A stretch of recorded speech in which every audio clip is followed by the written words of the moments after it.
All right. Hey there, everyone.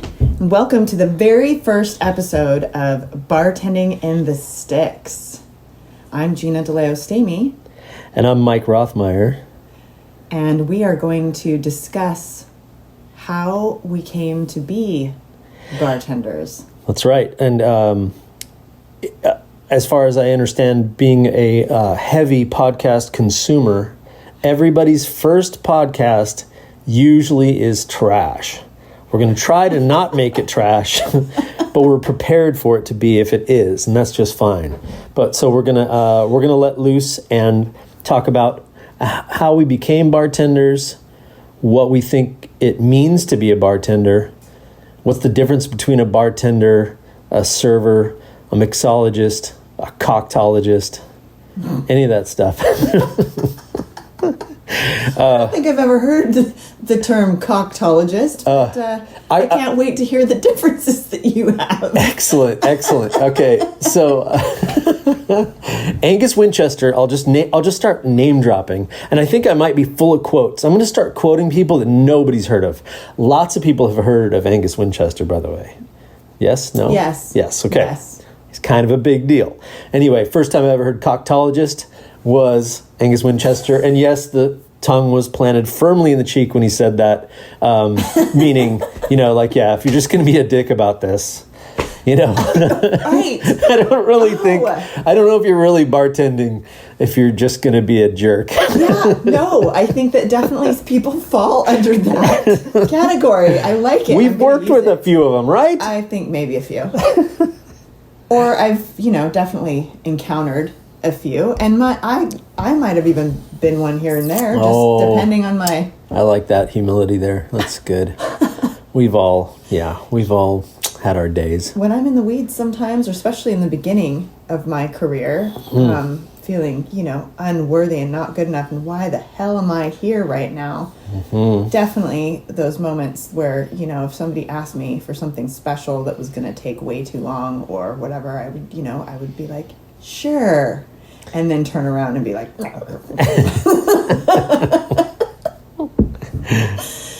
Those days are thankfully pretty much over. Oh, yeah. I mean, I definitely have my moments of getting in the weeds, but I think that my my state of mind about it has evolved from those days, I guess. Mm-hmm. I like it. Why don't you give me or give us your history? How'd you get into it? I was thrown into it. I actually had just had my first son, and I was freshly 21. I had never worked in a restaurant in my life, and it actually scared the shit out of me, the thought of working in a restaurant. Sure, it's like stage, right? Yeah, well, my husband was a chef, and he was like, "Oh, you should get a job." He wanted to just have me come in as a host. That's what they wanted me to do, because at that point I was managing a little coffee company, and I was working 40 hours a week, and it was just killing us as far as like daycare stuff, and it just wasn't working out. And so my husband was like, yeah, so I had obviously gone to his restaurant a number of times, but I'd never thought of working in one because it just scared me. I went in there and I was like, I am not posh enough. I don't know anything about food, because literally I grew up on TV dinners. For real. TV dinners, McDonald's, and pizza. Beans and weenies and apple. Beans and weenies was a special night. Salisbury steak. Oh my gosh, yes. Salisbury steak, but I actually really like the kid cuisine. They weren't called kid cuisine. I think they were Swanson, actually, yeah, Swanson. If we want to get really technical. Sure. Yes, You're not freaking me out at all, by the way. Yeah, well, just to say, like, if they wanted me to serve people food, I literally would be like, yeah, have the fettuccine Alfredo. It's real good. It's like cheesy and noodles and delicious, like anything else I wouldn't have, because it was an Italian restaurant. I guess I should preface it with that. Right. Starting out as a host, for, just a few hours, I literally think I worked 3 days and they needed a bartender. Now, when you say bartender there too, It was just a wine bar. Wine bar. Thank okay. goodness. I don't think they would have chose me with any sort of validity at all to do that. But I had definitely been in the food. Like my first job was at pizza. It was at Round Table Pizza, and so I had done that sort of thing. And I was working in a coffee shop, so espresso place, So I'd done that sort of thing, but not serving. It was just way too. I didn't think that I could do it. Like, I didn't think that I would have the knowledge or the know-how or any of those things. So they told me, oh, it's really easy. It's just a wine bar. It's really little. And it was a tiny little hole in the wall. You remember it. But I literally, I did okay in that little space until it started, I don't know, working in a restaurant. It's just one of those things. And I don't know if I've never worked in a big city restaurant, ever. So let's put that out there too. Hey, good point. One of the reasons we call this bartending in the sticks, or that is even a thing, is just because we're in a non-metro area. So maybe that's a little bit of an intro to what kind of podcast this is. This is definitely a podcast about not being in a metro area and yet wanting to do things well. Yes. Maybe. Yes. Okay. Wanting to bring quality product, service, all of that, and loving it and loving. Oh, I love going to the big that. city and getting the experience there, but I also like going to restaurants around here because you end up getting to know all the people in the industry and go and see them and yeah. Anyway, as far as all of that goes, it's just like I was saying about being in a small town restaurant or just.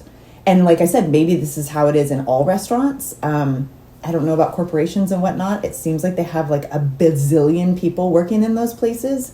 They've got runners and they've got hosts and they've got bussers and they've got, all these people. With all these little jobs where like I was the bartender, I was the host, I was the to-go person. I also took the extra dining room that was the place that because there was three dining rooms in that place. Oh my gosh. 3 separate dining areas, and nobody ever wanted to sit in the middle one because there was no windows. It was called the courtyard. And unless it was a weekend, we didn't have enough servers. There was 2 servers and me. No host, no anybody else. And then we had these bread sets that had to get to the tables, and so the servers... That roasted garlic with the bread set. Oh my gosh, it was so delicious. But yeah, I was seating people at the door. I was grabbing the bread sets. I was helping bus. And then if I got somebody in the wine bar, I had to run back and see if somebody was back there. And just running around and taking the overflow in the courtyard. So when I was done working there, I was like, oh my gosh, I can do anything. I am superwoman now. Like I can multitask like nobody's business. That's rad. Yeah, so that was my start. As far as bartending, mixing drinks though, it was kind of the same story. I worked in another restaurant. I was just a server. And they had a real bar there.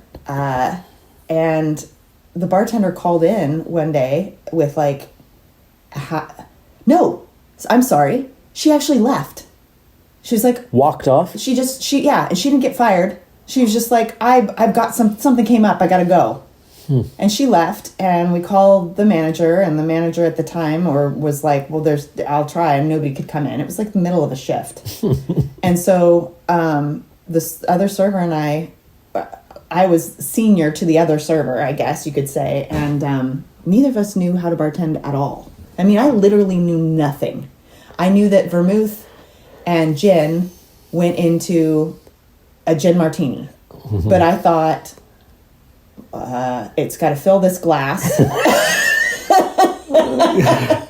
Not concerned about a rinse line. or like, and I know, I think the lady who asked me to make something for her, she said, it's really easy. It's just those 2 ingredients. And I was like, well, okay, all right. And I was like, was there a ratio or anything? And she was just like, oh, you know how to do it. Like, it's like she didn't even know what the ratio was. And so I was like, okay. And so I think I did like 1-to-1.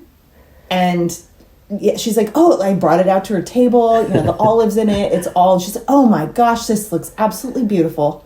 I'm really excited about this. And I was like, okay.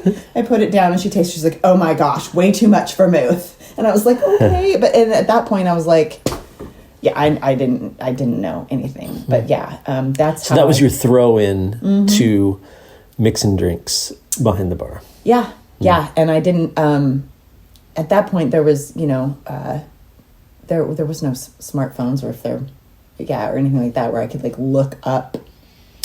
Yeah. What year are you talking? Drink. I would have to think about that. I don't know what year No it pressure, was. but I had a flip phone, I think. yeah, you might have just been right short of a BlackBerry. 2000. Yeah. I think so. It was like 2005, 2004. Okay. Yeah. Yeah, you might have had to go to the office and get on the computer if you needed to look Right, something and there was up. no time for that. Right. Right.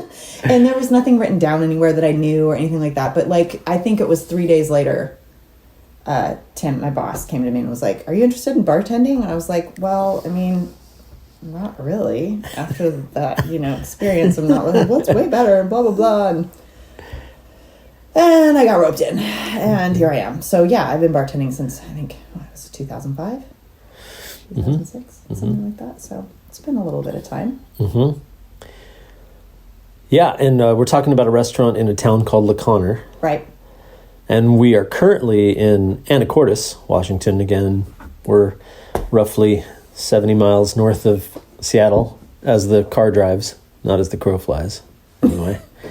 But yeah, little bit out there and a little bit, maybe, would you agree, like touristy in a way where you might get someone who has traveled a bit and had some amazing cocktails in places, or you might just be dealing with maybe more of a valley person. We're in the Skagit Valley, not Skagit if you're from out of town and you don't know what we're talking about here. But when you were talking about like, yeah, the drink that obviously had too much vermouth and maybe wasn't filled up enough, or you were worried about it not being filled up enough. So many of those people are just like people that we serve all the time. And maybe that's kind of what we're talking about in the sense of like, it's been a struggle, wouldn't you say, to come up as a bartender in this place and serve quality drinks that we all agree and the whole world agrees are quality drinks, right? Yeah. And that, that can be a little challenging at times when you're trying to navigate those two kind of things, like that traveled person who knows how much vermouth they might want in their martini, like a well-made, awesome martini might have that much vermouth that you actually put in there that first time. It could be. Maybe. It may be, but they're not. But they also might just be like shit out of that thing too. You should. Whether or not they asked. I don't think that was even a question in my mind. That's everything funny. was shaken at that point. And I think in that bar at that time, everything was shaken. I don't think there was any stirring going on. I think Manhattans were stirred. Yeah. I mean, shaken. Yeah, get you. So yeah, like you say, now we're here, but where's here now? Well, now I'm back in Anacortes at another bar, A-Town Bistro, and I worked there now for a long time. Same boss, actually. And that Both of our very is- good friends. Yes. And you and I worked together for a small amount of time in La Conner. It was 2 years. It was a small amount of time. 2 years? You think that's a long time? I'm not saying it's a long time, but it's an amount of time I think that's significant to work together. Well, significant as far as like where the bartending was going at that point, at least in the Valley, because I think that, and we talked about the term craft cocktailing, but that scene, which was what it was called then, because that's just where, I mean, it was way bigger, in the big cities than it was, anywhere in the Valley. I mean, so many, even now, I get so many people that come in the restaurant and they're like, I don't even know any of these ingredients. Oh, yeah. And not even the base spirit, like if it's aquavit or, something like people Right. just don't know. And that's fine. It's Sure. fun to be able to explain to them Right. how all the components work together. And, all that. And I think that they appreciate being able to come in and get that and be able to go, okay, oh, I've got this now. And so then they can, and then you've got, the people who are coming up from the city who are like, oh yeah, this is a great menu, And wait a minute, you only have 3 Amari? That's what they might say too. Wait, how come there's no Bonal? No, sorry. We actually have one. I know you do. Well, I mean, and I guess, in the middle there between, working in the Connor and working where I'm at now and working for Tim and with you, he brought you in because he really wanted to see the bar kind of expand, and you two were both super, super into the scene and what was happening.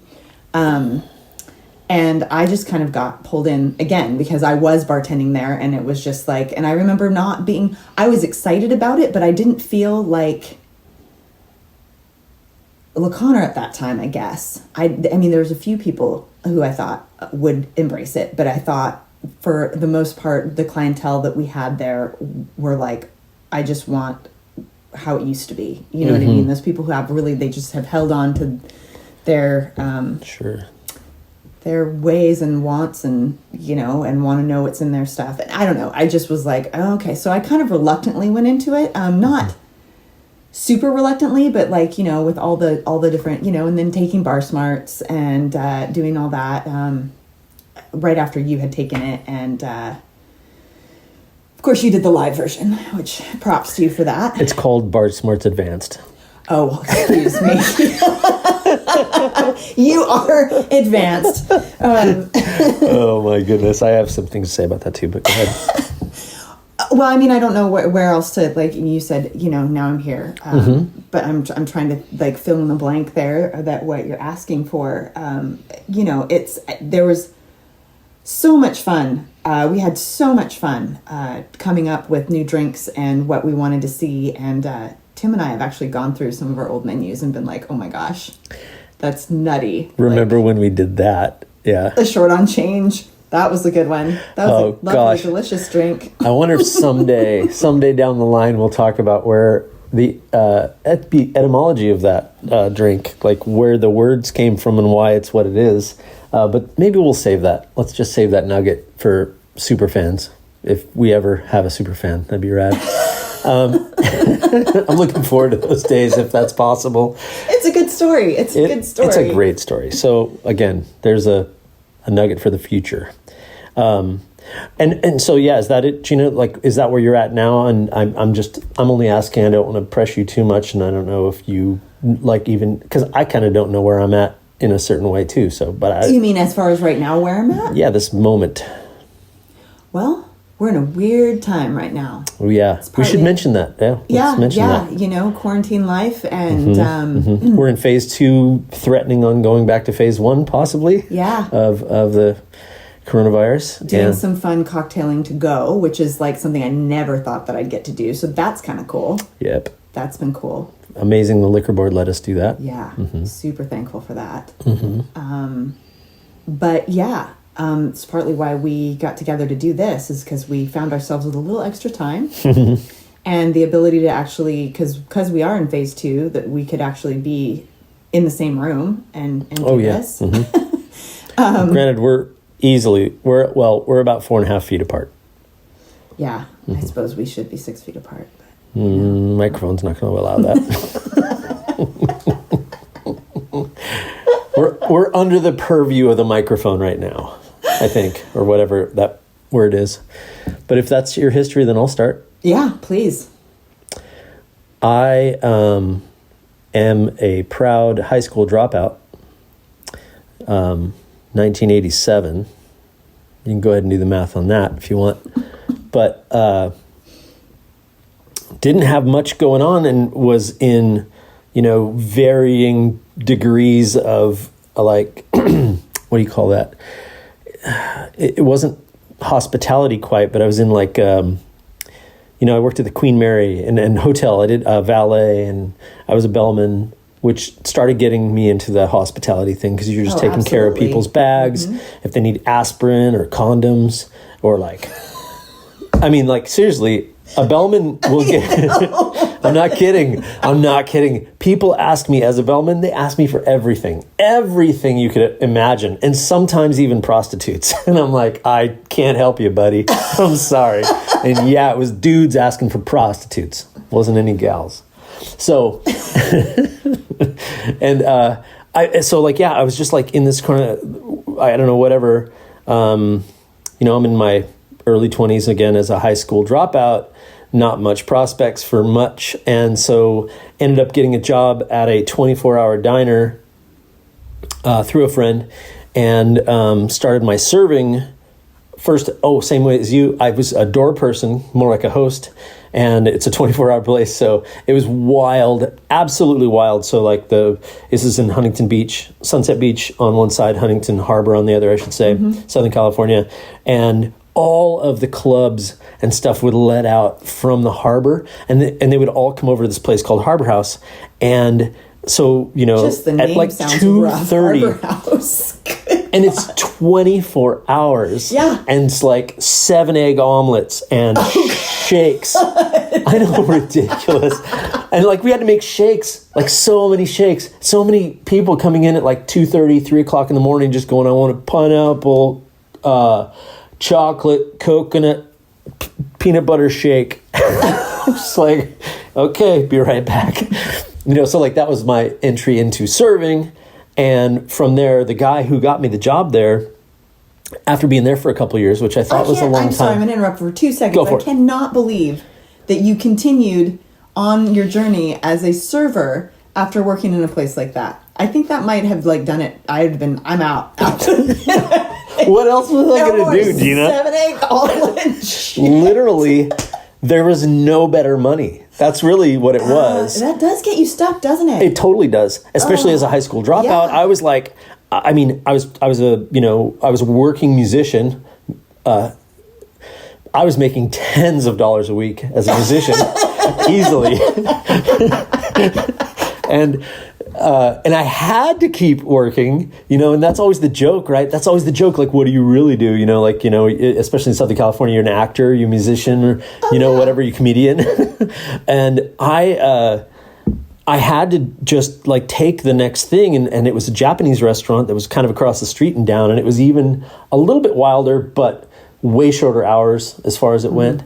And that was my kind of dipping my toe into, here's a place with a full bar, sushi, teppanyaki, and then a regular dining area, Japanese food. But it was like, they called, like it said outside, it was called Daimon, and it said rock and roll sushi outside. So you remember the radio station KNAC? Yes. Yeah, so like it was like a hard rock station. Yeah. We're like blaring KNAC, so it's like you walk in and AC/DC's playing or Black Sabbath or whatever, and everybody's eating sushi and doing sake bombs. Combo. Oh my gosh, you would think so, but man, it worked so well. Oh God, these beach people were just so into it. We got everything, like all kinds of sports celebrities and all kinds of people coming in there that were like, just a lot of total, forgive me if you are a workout person or whatever, but a lot of meatheads that were just like, I need more protein. Coming in there, they're like, I'm only 310 and I need to make 340 or something like that. I don't even know. Giant people. giant men. I'm tiny, by the way. You can't. Giant men in a sushi place? Yeah. Eating. Oh, also, okay, I should say this too. It was all you can eat sushi for the first hour or hour and a half. So that was a big sort of thing. Yeah. It was a big drop. And back in those, like when I first started there too, I think it was $14.95, all you can eat sushi. Oh my God. And those poor sushi chefs are just like, it was like a 17 to 20 seater sushi bar. And they're just making sushi as fast as they can. And there was a happy hour menu. So it was like, oh, I feel like I could go on and on. I don't want to go on and on about sushi. What I learned there was that the bartender there had the best gig. The bar was tiny. You had a busser and servers. So like all you had to do was make drinks there. There was no dishwashing or anything like that. Any of your dishes, you set it aside. Somebody came pick them up. And also they were the rock star of the place, and they always got to leave a little bit earlier than us servers, which was weird in a way, because that's opposite in a lot of bars, a lot of places. It's the bartender that leaves last, but they were making the best money. Everybody loved them. And I kept going like, I got to get back there. I went through cooking. I cooked teppan for a little while. And that was kind of like a stage thing too, for sure. I'm doing tricks. I'm lighting things on fire. I'm throwing shrimp in my hat and shrimp in people's faces and between their boobs if they asked. But that was their request. I just do what I'm told. Exactly. And people pleaser. Yeah, totally. And so once I got like Sundays, and I was so stoked. And I'm going from like money there was ridiculous, and maybe I shouldn't say any numbers, but it was crazy. It was like I was going from so and so $100 a night in tips from just working, really like a 7.5 hour shift, to like 1.5 times that as a bartender. And so at the bar too, it's small, but you serve a little bit of food, but mostly you're just making drinks for everybody. There's nobody else making a drink for the whole entire house, but it's all shots. And we're like in the heyday of, I should tell you what year it is, huh? I was asking you about that. This is about 1995 or 6, maybe. Yeah, right around 1995, 96.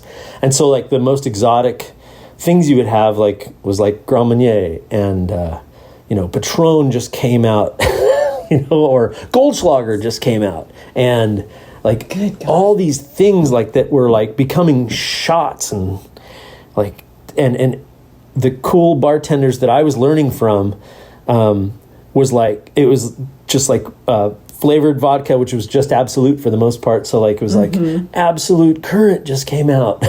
Okay, we're gonna put that with some lemon juice and some orange juice and pineapple juice and Midori and Malibu, and now it's a Mike shot number 3. And we would just like mix up. We had a shaker, like a tin and then a plastic cup. And we were constantly just shaking everything too. And again, it was just, it was like hand over fist money. And then like you kind of got talked into bartending. I was like, I kind of was like fish to water for that. Like that all made sense to me, especially after cooking. Like after going from cooking and prepping and entertaining people in that way that I was doing when I was cooking teppan. And again, I'm not kidding. I'm lighting things on fire. I'm flipping knives. I'm drinking with them. We're in California. Right. I'm drinking a shitload with them. And I'm like 25, 26 years old. And I can't handle my liquor that well. So like you cook 6 tables, you've had 12 shots. Oh God. And God knows what else. I mean, we got smart eventually and started putting water in our Asahi bottles so that at least when we say kampai to everybody, we're drinking water to stay sane and not pass out and not cut ourselves or set ourselves on fire. Oh my gosh. Oh man, maybe I'm saying too much. We'll see if we edit this out or not. Oh no. But I don't think it should be edited. When I got behind the bar, and I'm really like I loved your story like about that too, about that fear of being on stage, or that fear of am I going to do what this person wants, kind of. Like, or do I know what's in this and all that sort of thing. And again, I had some pretty good, I think, for the time that it was, some good mentors that were just like, dude, just throw this in here. And here's our, we had a Rolodex. We had, a makeshift kind of spec sheet that you could kind of piece together. And half the time, I mean, again, I'm in a harbor. I'm in Southern California in a harbor area. So half the time, man, some people would come and tell me, to make a Harbor Light. I don't know if you know what that drink is, and I couldn't tell you right now, but it does have a float of dark rum, and I do believe you said, has a 151 float on it, and you set it on fire and all that shit. Gotcha. So, I mean, people would walk me through those things, or they'd just make up some kind of tropical drink that had at least 3 different kinds of rums, and it was just giant and had pineapple juice and orange juice in it, and it would just be like now, I mean, we'd be charging like $40 for it. It's like a pint of like mostly rum and a little bit of juice, and they'd be like, cheers, mate. Like I remember just going like, wow, you're gonna put that down, good. But we were again making too much money. It was ridiculous, and I can't imagine doing there was no inventory, there was no pour cost. The things I look back on now as like doing the job that I do now, I look back on that and I just go, man, nobody was managing that place at all. Nobody was even paying attention to anything. And it was horrible for the owners. And they were basically absentee owners, unfortunately. And that's a bummer. I'd like to go back in time and just whisper in their ear, like, hey, maybe if you did this, this would be a little better. Oh, right. Well, I mean, I guess you live and learn, right? But totally. Boy, yeah, that's crazy times. Mm-hmm. Those are, yeah. And I've never worked in a bar like that. I've always just, like I said, I've got thrown in an Italian restaurant, a little wine bar, quaint little wine bar in the back of the, or, in the Connor, it was a bar with a restaurant, and it wasn't like people came there to get crazy. It closed at 9 or 10, I loved that bar. Oh, it was a great bar, for sure, but definitely not.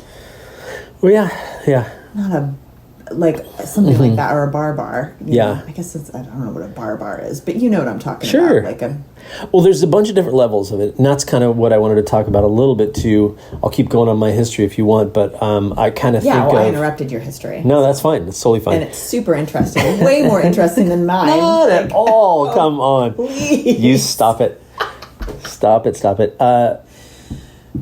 I'm a little older than Gina, so there's also more years there. So there's that. Not even. You're not that much older than me. But anyway. So, whatever. And I guess I kind of started in it a little bit earlier too. And then there was like, I guess, a time where that's what I was going to say. I got seduced into management. Like, why in the world at this certain point I had like 2 serving shifts and 3. No, I was 2 and 2 because nobody worked more than 4 days a week because it was insane. You couldn't like be sane.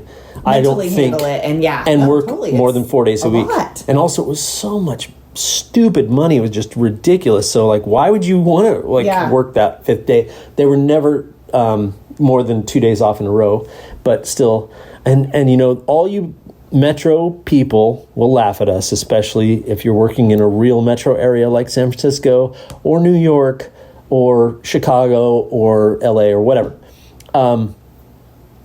I know you guys do 5-10s, and again, that's because I'm a podcast consuming junkie kind of, and I don't even like being as old as I am. I'm 50, and I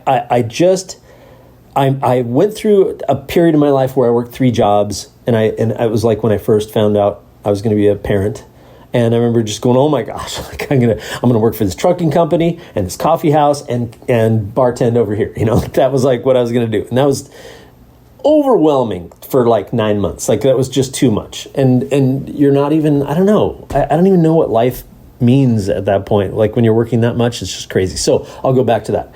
I worked 2 bar shifts and 2 server shifts, making great money. And then I got asked, hey, do you want to manage? And I remember just telling the manager at the time who was leaving, I was like, that doesn't make any money. It doesn't make any sense financially because it's more money to stay doing what I'm doing. And plus you got to come in way, way early and stay way, way late. Like if you're the general manager of this place, that's what I was being offered. And he's like, oh, it's this much money a year. And, that's really good money. And I'm like, it doesn't seem like that good money, but again, this is past, having kids I already had kids, and it seemed like, okay, maybe this is a good thing for experience, and maybe, who knows, I can't just keep on living this life where I'm bartending and serving and doing the things I'm doing. Maybe I should step up and do that. Did it. And then left Southern California after a couple years of doing the general managing thing. And the money was definitely, like I thought it was, not as good. Was way more work, and didn't make any sense. And just like people in the kitchen, I think it's the same thing. It's like you got to be passionate about what you're doing. I definitely loved what I was doing, but there was almost no way to do it in a good way, and I certainly wasn't trained and knowledgeable enough to manage that place the way it should have been managed. And I'd love to apologize to the owners. I don't think they own it anymore, but who knows? I mean, there's so many things I should have done for them that I just didn't know how to do or what to do. And I just had this opportunity to leave Southern California and come up here to the Northwest. There was a vacancy. I'd told my dad, if there's a vacancy in the triplex that he owned, of the 3-bedroom portion of the triplexes, I was like, please let me take it, and move my family up there. So that worked out. And then I always wondered what brought you up here. That was it. I was just going to ask, but you said. It was because of roots that they had here too. And my grandfather had a house on San Juan Island, and that's why they were up here. And so there was like a little bit of just a family connection up here. And so I spent so many summers up here, loving it every time I came up here, like loving all the camping, loving all the outdoors, and loving the whole vibe is just way better, in my opinion. Love you Southern California people too. But, and then I struggled a little bit because, I don't know if you had this sort of experience or whatever, but it's a little bit of a tough bubble to break socially here. Like I didn't know anybody, and it's like it felt like it was hard to get a job, because even though I had experience and I tried to get jobs places, it took me a little bit of time going through the front door. I never had a back door because I didn't know anybody. And this is late 90s? This is 1999. Yeah. Mm-hmm. Yeah, because we kind of did work together before Seeds, before LeConnor. Oh, at the Majestic. Yeah, kind of. I never worked there, but we worked for the same owners. You might have popped in, right? Oh, yeah. That's right. And so I used to come over there for my shift drink, because they allowed us to, because they owned both places. She had hand quotes there, everybody. Everybody loves shift drinks with hand quotes. I've been thinking about this too in this podcast. I'm like, are we talking over people that are not in the industry? And if so, I apologize if you're not in the industry. We'll try to like maybe explain, bring you in there, because I mean, I'm happy talking to industry. I love talking to industry, and I don't think there's any way we're not going to be talking to industry and about industry, because we are. But if you're not in the industry, we'll try. And then if you have a question about something we said, or some verbiage or whatever, if it doesn't make sense, throw it in there. And that'd be a rad topic. Like, totally. If you start talking about shift drinks, if somebody goes, what the hell's a shift drink? It didn't even occur to me that somebody wouldn't know what that is. Look, at the law office, we don't really... Well, we have a 2-martini lunch, but no shift drink. Yeah. I'm like, I can't even imagine that. I can't even imagine having 2 martinis and trying to go back to a restaurant. No, see, I think that's 50s talk, 60s talk, maybe. Well, it is, but yeah. I definitely we don't do so much of that. I've had, in the lunches that I've worked, I've definitely had some people come in and be like, oh, yeah. That's what we're doing, and it's great. I'm like, all right, what do you want? Let's get you going. And then get back to work is what you're saying, yeah. Yeah, well, right. And I mean, there's a lot of people who are like, oh, I can't have anything to drink because I have to work. And I'm like, oh, I get that. Because now, back when I was a little younger, I could drink and not get this just absolute tiredness that comes over me now. Like, if I day drink now, I have to drink all day. There's no way that I can just have like a drink or 2 drinks. I'm out after that. Like, if I have 2 drinks in the middle of the day, 2 hours later, I'm like sleeping on the couch, or like, I'm just... Are you okay with your empty, perfect Manhattan glass though? Well, there's varying levels of okay. I'm okay at the moment. Okay, good. I can wait for you to be done with yours, and then we can kind of discuss where we're going to go from there. Sorry, I'm a slowpoke. No, that's okay. I put a little less in mine. Great. I slipped a roofie in yours. Oh, too. I hope that's okay. Oh, man, I've been dying to get roofied. Oh, I just thought it would be fun, because then you can listen to this and go, I don't remember anything. I don't remember even record. I don't remember hitting record. Where are my pants? So, okay. I want to say I came to the Northwest, and I got a job at like a dive bar in Burlington, which is now like a Hagen, and I can't remember what it was called at the time. It's so weird that I can't recall that. It's like I worked it for quite a while because I worked like for a temp service for a while, and then like because I couldn't find anything to do. It's weird that you couldn't find, like, I think of the Valley now and think about trying to get a restaurant job. Right now, it seems like it would be so easy. Well, even right now, maybe not right now. Well, yeah, this moment, right? But I mean, normally there's always. I mean, it's such a turnover job. Like it seems like it. Not everywhere, but a lot of places. And remember, this is kind of like where like there was no Craigslist, there was no. I mean, like it was like newspaper ads for jobs or just going in and handing in resumes. I was handing in resumes at places that I was getting to learn what places I might even be interested in, and that's what ended up happening at the Majestic. They had an ad. I answered it, gave them a resume, did an interview outside in their courtyard, and I remember, being a Southern California guy. Even though I'd spent time in Alaska, time in up north and whatever, still it was like late in the year in 1999. So like they're like, oh, let's go out to the courtyard and we'll do the interview there. I was freezing my ass off, like so cold. And they're asking me like, do you know what's in a Cosmo? I'm like, yeah. And so like they were grilling me about these things that I was like, piece of cake. Yes, definitely. And I love making these drinks, it's in a lemon drop. Yeah, definitely. So that was easy. It was like a really easy interview with Billy Ray and Bardo. I forget Bardo's last name. Anyway,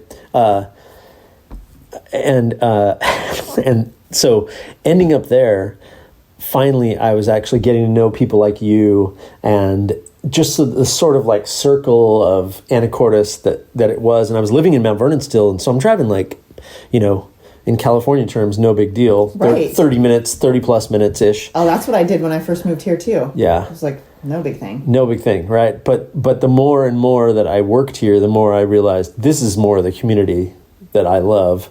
And again, not trying to shit on Mount Vernon or anything, but it was just as far as the You're such an asshole. There just wasn't anything going on in Mount Vernon, and it was like not cool at all, and there just was nothing For you, right? Yeah.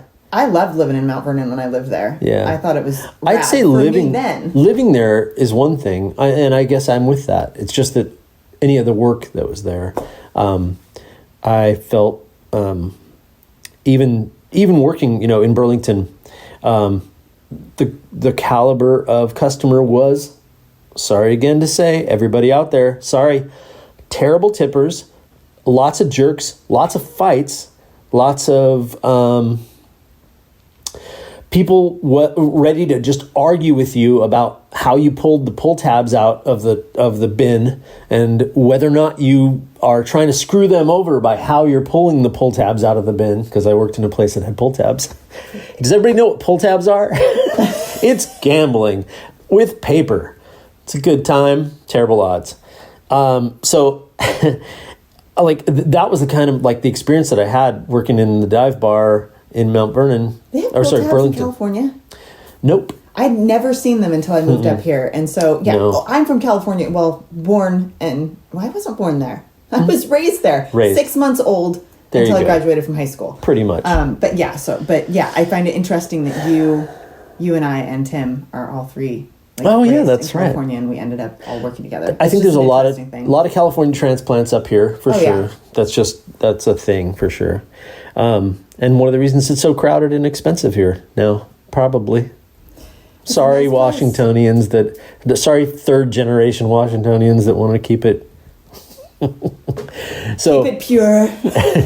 Oh, Purists, Washington purists. Although actually, I'm I could say that I'm a Washington purist because I was actually born up here. I was born in Seattle. And my whole family is basically from Port Angeles and Port Townsend. So I'm really kind of from here, but I just grew up in Southern California. Yeah. Which, yeah.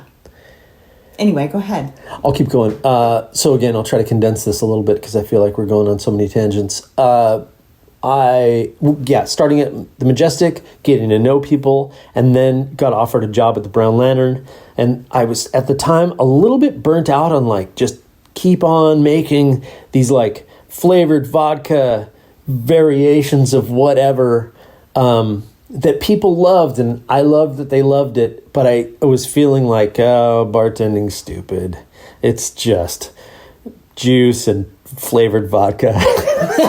Like I really was like, I was genuinely like, okay, I'll go to a bar that's like a beer bar. It's like just beer and wine. And I was like, so I can stop like cleaning everything all the time and, talking to people about what liqueurs I'm putting in there, whether it's Midori or, like, again, those are the kind of mixers and like modifiers that I'm using then. Mm-hmm. And I remember just going like, oh, it'd be so rad to just pour a beer and hand it to somebody. And then they hand me the money and there's a tip. And then I put it in there and I go to the next person.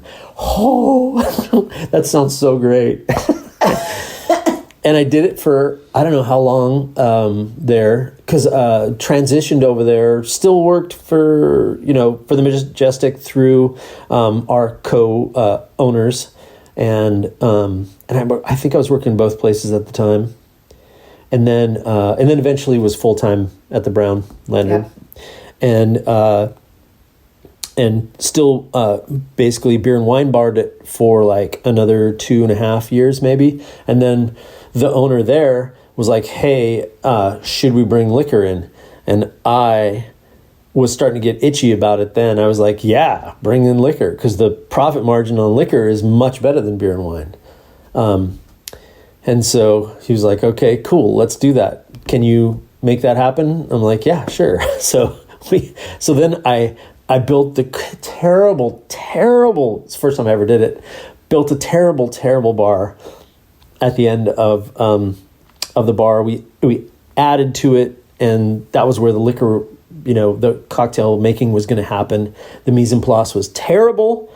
The sink was it was like a stainless steel sink that wasn't insulated, so it sweat, and so if you put ice in it,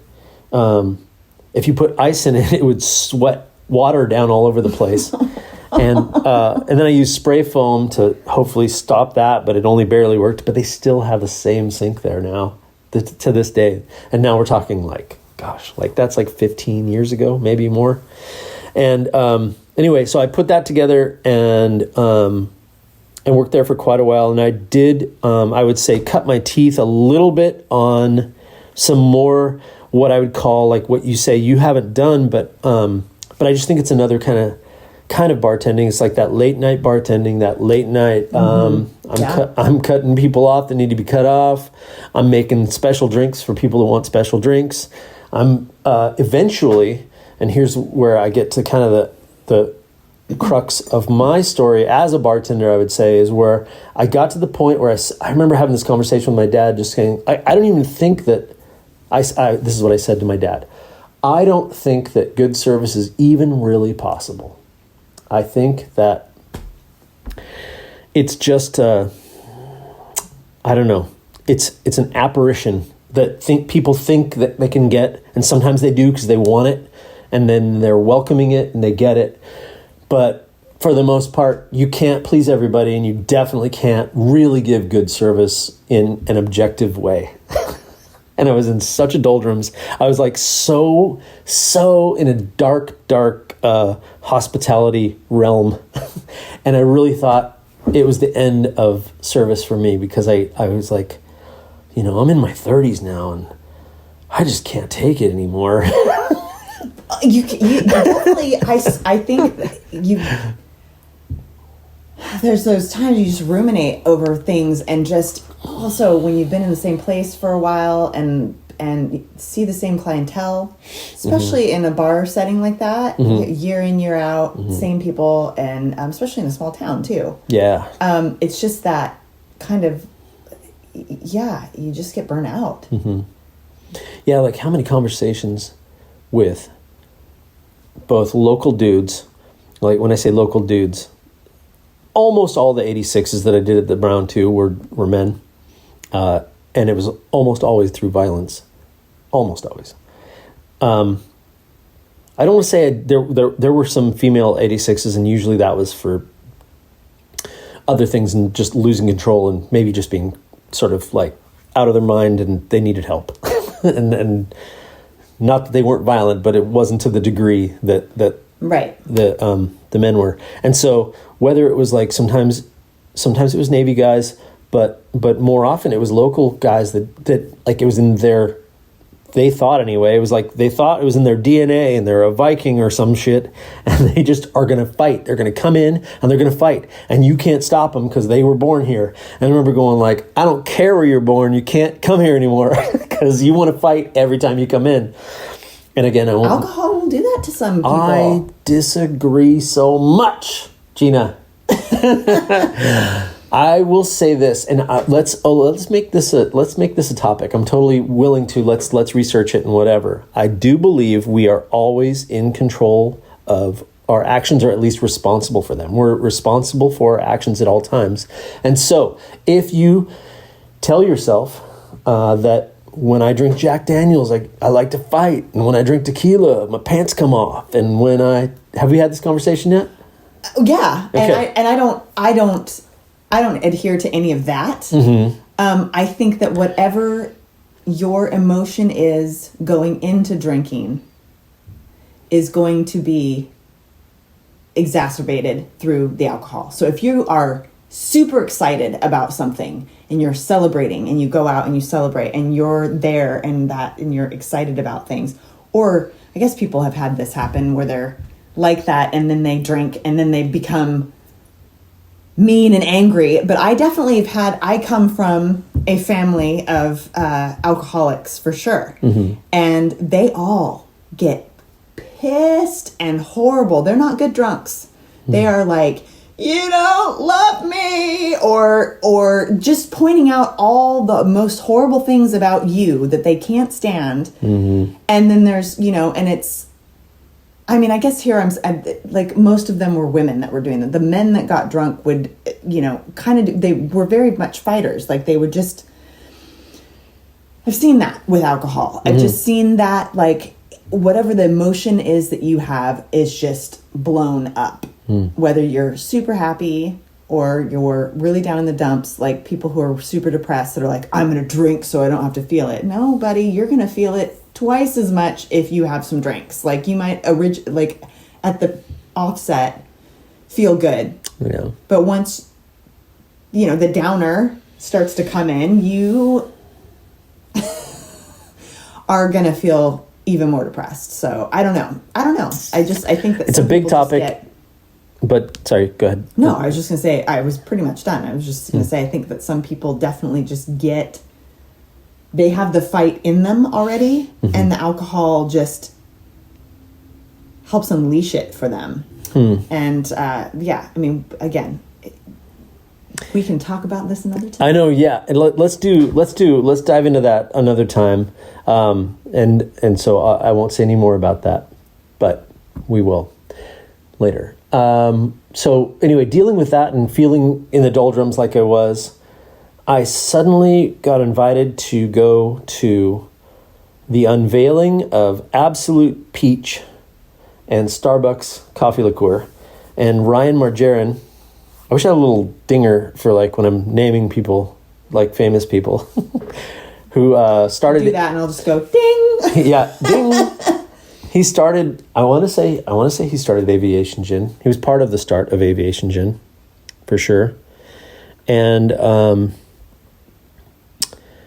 he started doing things that I hadn't seen before, like talking about spirits in a way that I had never heard before. And even though, like, we're in Kathy Casey's kitchen, ding! Kathy Casey's kitchen thing was put on or rented by Starbucks and Absolute together.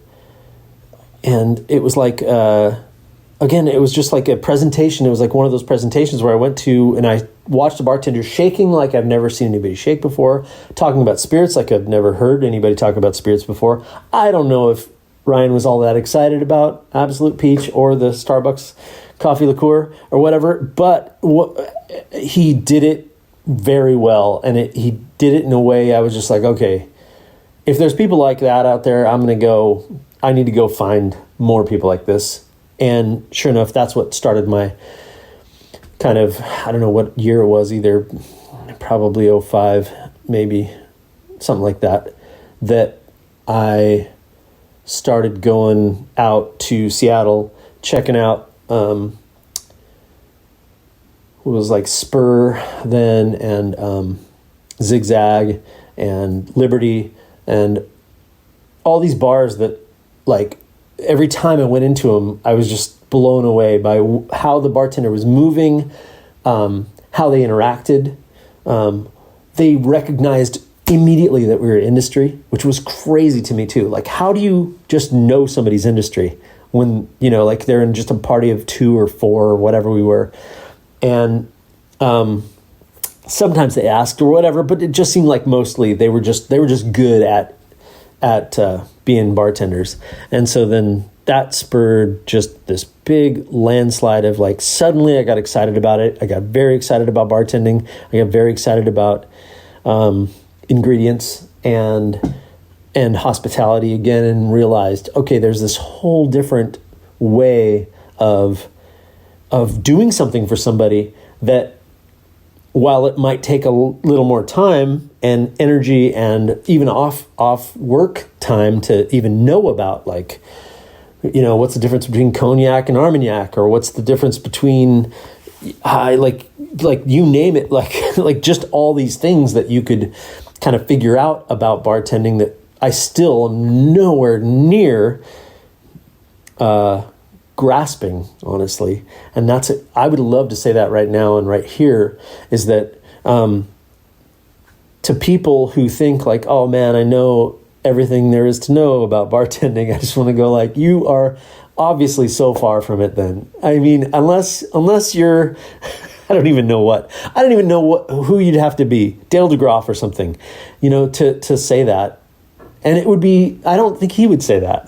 Like, it's just, there's so much to learn about, like, cigars, or I could just, like, there's just a billion things you'd have to know. Like, I don't know everything about the islands. I should, as a bartender. I don't know everything about every sporting event that's going on, but I should as a bartender, because I don't give a shit about sports. You should know about every sport that's going on because you're a bartender. Yeah. I've failed in that so completely. Now I'm just using that as an example of when somebody says, so, like, it trips me out a little bit, or I guess maybe it's more than trips me out. It gets me irritated when somebody sort of like is willing to just go like, I'm a good bartender, and then it's like, well, are you sure? I'm not comfortable saying that. I am not comfortable saying that. I'm an okay bartender, and I only do it like 3 days a week at the most. I've always said that I pretend to be a bartender. You pretend, okay. Yeah, I pretend that I'm a bartender. Because it is kind of a, when I look at people who are out there that are just like kick-ass bartenders that I've gone to and seen, like when I went to New Orleans, that was like, I actually went there for a life coaching certification. Mm-hmm. The fact that it was in New Orleans was like, well, this is like some sign that I need to go, because I'd wanted to go to New Orleans for so long. And I was like, and it was in the heart of everything. And I was like, oh, yeah, sign me up. So I went down there and spent the whole day before everything started walking around the French Quarter and going to all the places, and talking to the bartenders. And it was during the day, and it wasn't a busy time. Gosh, it was in March, but it was right after Mardi Gras. So it was like kind of a chill time, and it wasn't like so sweltering hot that you couldn't like deal with it. It was hot, but it wasn't. It's not like going to Tails. No, Oof. It wasn't in the middle of the summer, and it was, but it was, I think it was like in the high 80s. But for me, I was like, yeah, I love the heat. That's something that I really miss about California. But anyway, that's totally something different. But going there and just the thing that I think that I found the most interesting when I went there, and of course, if I went again, I would probably find something else. But it was the way the bars were set up. And I think it hugely comes down to like, because of where I'm working right now, I think that our space is itty bitty and it's set up for family. So because the restaurant I work in now is so small that we can't have the liquor bottles up because Washington's liquor laws are a little weird. Again, big topic. We can talk about that. God, yeah. So all of our liquor bottles, because we don't have it's not big enough or wide enough to have a barrier in between. Anyway, so it is when I get busy back there, it is ridiculous trying to make drinks and sling drinks. And I was just looking at it, I was like drooling at the ease of. Yeah, those New Orleans bars are, like somebody really set them up. And they're beautiful. I love that. And and the bartenders were, watching them and watching their bar backs. And I was like, oh, there's bar backs. What is that? Like, my God, that would be amazing. Like, just to have all of that set up for your success, right? Like, and the way that they could talk to you and they could, do whatever. Or, and I was talking to somebody at the carousel. And I had, I think, one of the best times at the carousel. The bartender there was just super engaging and super, had the time to talk to me. And he was just bringing me things just because. And I was like, and this was actually the next day before my class, my first class. And he was like, well, here, you should try this. Or have you had this? And I was like, I really appreciate this, and if I was not about to go to a class, I would say keep it coming, and I would stumble home or to my hotel, but like, I'm going to have to cut this off. As much as I really wanted to stay, I was like, well, this isn't what I'm here for. But what an amazing bar that was. Yeah, for sure. And I didn't belly up to the actual carousel bar. Oh, really? It was packed. And it wasn't like I said, Mardi Gras was over and stuff, but even just during that time period that I went there, I mean, that place that spot itself was just packed with people. And I was like, I don't want to even try to like weasel my way in there. I wasn't into it. I was like, for what I was looking for, I was not looking to like be in a super crowded space, especially in a bar that moved. Where there was people who were actually kind of on the outside of it where it did move. And I was like, boy, that's a recipe for disaster. I can't even imagine trying to bartend or like control that. But they had people, what. Anyway, I'm going off on my own tangent. But like just the difference in a big city like that and how they set things up and what they have to work with and how, it was to me like, wow. I'd almost love to just go for a couple months and work like a summer somewhere like that to just feel what that would feel like, and see how I would actually do, if I would even do well at all, Yeah, that would take a little bit of time for sure. I'm be a test, yeah. Well, even to just, to get to know the drinks that they were normally called for there, that you can, and then also the setup. It always takes you a little while to where you can work with your eyes closed in a bar, right? Where you naturally go for things because, so that I would probably be leaving just right when I was getting my groove, but whatever. Anyway. Yeah, that's cool. All right, we're just hitting an hour mark. What else were we going to talk about? I'm up to my own history anyway. For the most part, I guess I didn't say. Working at Seeds with you. Should I go there? Should I keep going? Well, if you want to continue going and then just go in and edit some of the things that you think. Oh yeah, and I can parse it down. Make it shorter or whatever. Sure. Okay. So I'll just pick up again that, after having the big epiphany kind of things and working at the Brown, I started to ruin the Brown Lantern because all I would do was make extremely specific bartender's choice type drinks for everybody that wanted it or that I could do it for at all. Or just offer, yeah. And so I was doing that constantly, just doing bartender's choice, and talk about like terrible mise en place. Like I'm all over the place, having to go to the kitchen to get eggs, cucumbers, right?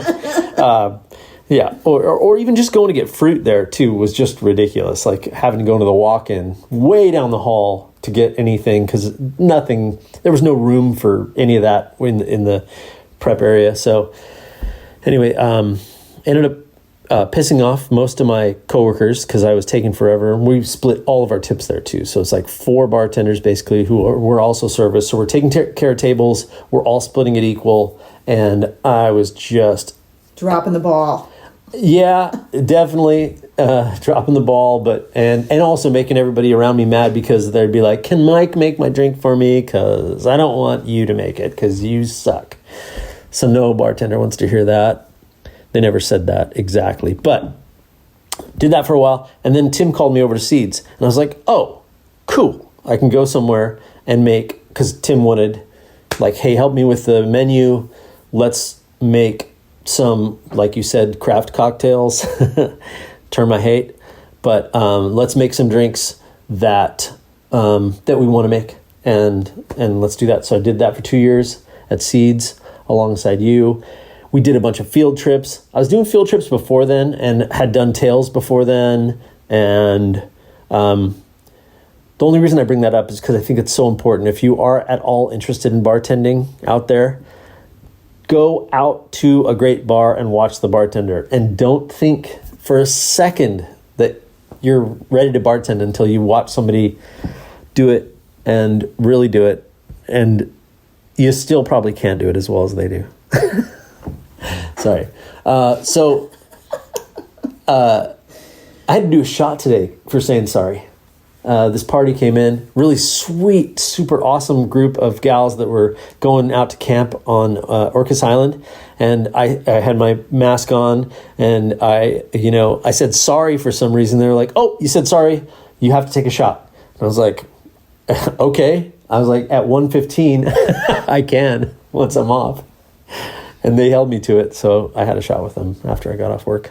It was fun. Anyway, that does not happen very often these days, especially at 1:15. Well, that was at 1. It was like, it was like 12:30. But what am I getting to in history? After Seeds, I got a job, got into sales, working for Southern Wine and Spirits, Southern Glazers Wine and Spirits now, and did that for 3 years. And then went back, what I call consulting, and sometimes bartending, and so I'm still stuck in that right now, where I have a hard time calling myself a bartender sometimes because I feel like I'm not really, I'm certainly not closing the place down. That's for sure. And if you call it pretend bartending, I'm willing to join you there. So while again, I just don't want to give myself the same. What's the word? I don't want to put myself in the same category as someone who is banging it out, working from 3 p.m. till 3, working from 3 till 3, basically, right? We're opening and closing their bar because it doesn't open till 4 or whatever, or 5, and then doesn't close till 2. That bartender is really bartending, whether it's a high volume divey bar or whatever, or it's a high level super classic bar. Either way, my job is so much easier than that, and I'm not trying to boast. I'm more trying to say in humility, look, your bartending experience and what you're doing right now, if you live a life like that, I bow to you. I I don't have the energy to do it. Yeah, I it's can't hard work. do it. It's really hard work. And I think anybody who gets into it like that, I mean, I guess I can't say anybody, but it's almost like, how long can you do it? Mm-hmm. It's a lot. It's hard work. It's Mm-hmm. high volume, high stress, fun, very fun. But yeah, it's a lot of work. And like, again, why I say pretend. I like to pretend that I'm a bartender because I don't do that. I've always worked in a bar in a restaurant that the bar doesn't stay open any longer. The bar isn't, you know what I mean? It's like, it's part of we had this conversation the other day. Like, I've always worked in bars and restaurants, and then I was like, wait, that doesn't make sense because bars are restaurants. But in our state, anyway. And I've not ever, right, and I've never worked in a 21 and over establishment, I guess, is what I'm saying. Oh, well. Every place that I've worked in has been... But you've guest fairly you've guest high-end bartended restaurant. in those. Guest bartended in those? Mm-hmm. I have? Didn't you guest bartend at Union? Well, I did your holiday party. There you go. You guest bartended. I guess. At a 21 and over place. With a bunch of thirsty psychos. Oh boy. Well, that was actually really fun. But I remember when I had maybe been bartending again in quotes for like 2 years, and we went to that Scotch tasting. And before the Scotch tasting, we went to Knee High Stocking Company, and we had a couple drinks there. And that was when I just want to say Greg Holcomb, ding. Greg Holcomb was running that place, and now he owns 2 bars in Seattle, by the way, Witness and another one that I haven't been to. But I just wanted to throw that in there to your story. Keep going. Yeah. Because so that was a certain experience at Knee High, because there's other people that have been there too that are just like blow your mind, and then there's been other times where it's like, I don't know. Yeah, I've been there a number of times, and it's every time has been a great experience, and every time has been different. Cool. But that time, I remember going in, and I think we were one of the first people in the door when they opened, and we came in and we sat up at the bar, the tiny little bar there, and we were talking to the bartender and talking. You were doing most of the talking because you knew the person behind the bar. I didn't. I was like, well, I'm just along for the ride. And I remember he was like, oh, are you a bartender too? And I just looked at him and I kind of glanced over at you, and I was like, I pretend I'm a bartender. I'm so sorry, I don't remember that. That's funny. And I've been saying that since then. And you were like, oh, pish posh. I don't think you said that, but you were basically like, whatever, you're a bartender. I was like, no, I just really don't feel like I am. I bartend in LaConner. I'm not like, to tell somebody who works in Seattle at like, basically like a speakeasy bar, just making these amazing cocktails, and just where I'm just like, yeah, no. I wouldn't even come close to saying I'm a bartender in that sort of caliber bartender that they were, so it was kind of almost like a joke to me. I'm like, well, I guess you could call me bartender in training, or I'm a baby bartender. Like, I don't even know what to say, but it wasn't. Yeah, definitely wasn't feeling comfortable saying, I'm a bartender. All right, so we've done at least the amount of humility that I wanted to do for us to say, like, we're doing this podcast. We're going to talk about cocktails. We're going to talk about spirits. We're going to talk about, bartending with the amount of knowledge that we have and interest that we have. And we will probably be interviewing some people too, but for the most part, we're ready to dive into just talking about a lot of subjects that hopefully will benefit you as a listener. And whether you're an enthusiast or a home bartender or a professional bartender in whatever capacity that might be, or a pretend bartender, we are looking forward to speaking to you. Yes, and I think that our conversations are going to be great. Again, like we said, we are just here in little dinky Anacortes. It's a beautiful place, and been in the service industry for ages and ages now. But again, like,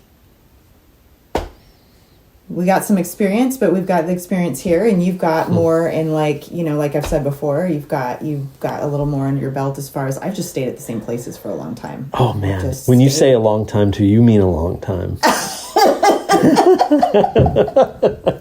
Like when you go 2 years isn't a long time. Like, yeah, it kind of is. 10 years is a very, very long time. Yes. And you've done that. Yes. Well, almost. No? Okay. Almost. Close. 8 years. 8 years is a very long time as well. Yeah. Well, you know, when we talk about burnout, it's like, yeah. I think I might be the poster child for that sometimes. But, but you know, it's just how it goes. It's like, you know, whereas if you're in a big city, there's lots of different places that you can go to work and maybe have that experience and like want. And for me, where I'm at is kind of like, there's no, in all the places that I've worked, I've felt like that's the pinnacle of that sort of a place. Does that make sense? Yeah. And not that any of the other places are bad or anything like that. I'm just like, gosh, I'm getting the hours that I want here. I'm getting, you know, for my family and whatever else. I'm happy about the food. I'm happy about I'd agree with that 100%. I love the way you just put that too. Everywhere you've ever worked that I've seen you in, you're always doing it, I would say, right, and you're in a place that's right. That's why you've stuck around. Great crew, great food, great situation, I guess, and great parking. Let's not kid ourselves. We're in Anacortes. Sorry, I was comparing the city to us. Yeah, and now oh my gosh, and they're doing the same thing that we've done in big cities, like with the parking spot, like because we're at 50% capacity right now, and taking the restaurant out into the parking area and I think it's brilliant. We have already had like 2 or 3 people go, well, you took our great parking spot, and I'm like, are you serious? Yeah. Right now? Oh like, no. You have to walk 50 yards now? Wait, 50 whole yards to park for free. I mean, half the time there's like almost like a Fiat size space in between the vehicles that are parked. It's like, can you park a little closer together so maybe you could actually squeeze another car in there? No. So, as 2 Californians will say, please, everybody out there, learn how to drive. I don't care what state you're from. Learn how to park. Learn how to parallel park. And please, just get it together. And that concludes our episode. And thank you, and good night. You know, this was fun. It is fun. This was fun. Yeah. It's totally fun. Is that good? Yeah, I think so. Alrighty. I'm going to pause. That was menopause. Menopause. Oh, we're still recording here. Don't say anything dirty. You just said menopause. What else can I say?